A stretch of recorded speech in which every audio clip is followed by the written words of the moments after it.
Soft Services A to Z. The secret of success. Please visit us online.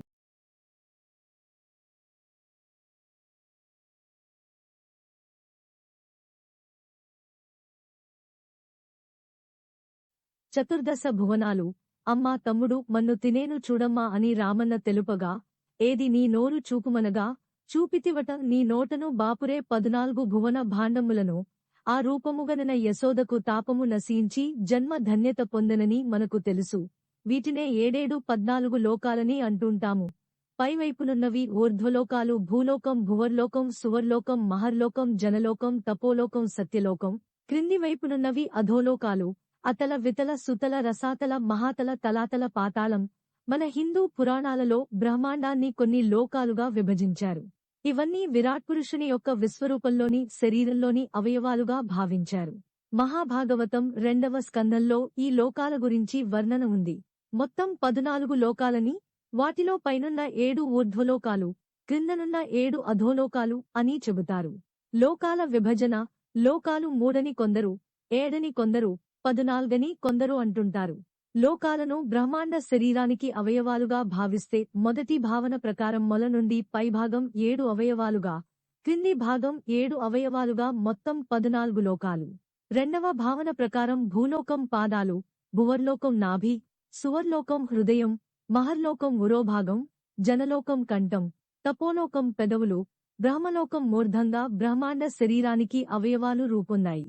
మూడవ భావన ప్రకారం భూలోకం పాదాలు, భువర్లోకం నాభి, స్వర్లోకం శిరస్సుగా 3 లోకాలు ఉన్నాయి. బ్రహ్మాండ పురుషుడే సమస్త లోకాలను భరిస్తాడు, పోషిస్తాడు, తనలో లయం చేసుకొంటాడు. మనిషి ఊర్ధ్వ ముఖంగా మాత్రమే ప్రయాణం చేయాలి. 84 లక్షల జీవరాశుల్లో మానవుడు మాత్రమే పైకి చూడగలడు. పాతాళంలో నాగజాతి వారుంటారు.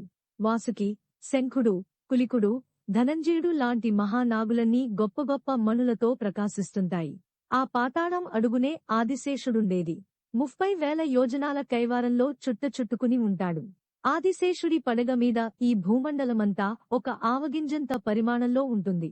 ప్రళయకాలంలో ఆ ఆదిశేషుడే ఏకాదశ రుద్రులను సృష్టించి సృష్టి అంతా లయమయ్యేలాగా చేస్తుంటాడు.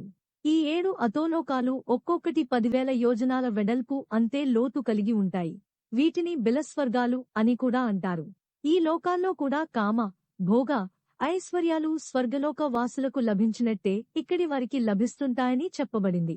ఈ లోకాలన్నిటినీ మయుడు నిర్మించాడు.